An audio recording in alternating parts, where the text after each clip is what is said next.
Le Flash Info avec le centre de stockage de la Manche. Entre 1300 et 2500 manifestants ont défilé à Cherbourg hier pour dénoncer la politique actuelle du gouvernement Macron. Dans le cortège, salariés du public et du privé, mais aussi chômeurs, étudiants et retraités. Un autre rassemblement était organisé dans la Manche.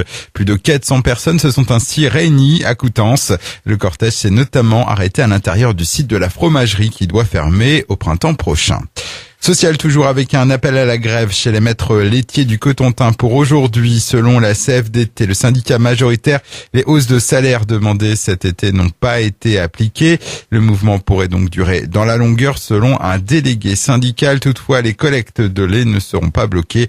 L'entreprise emploie 800 salariés répartis sur les 3 sites.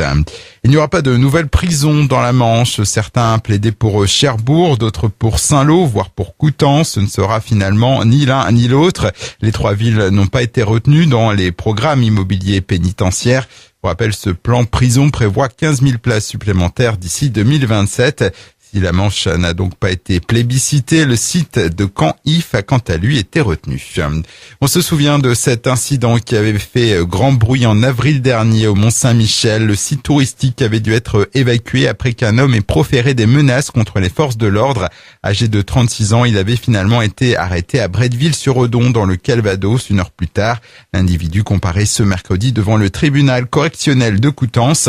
Un homme au casier déjà bien rempli avec 7 condamnations pour consommation de stupéfiants, outrage, appel téléphonique malveillant et conduite en état d'ivresse.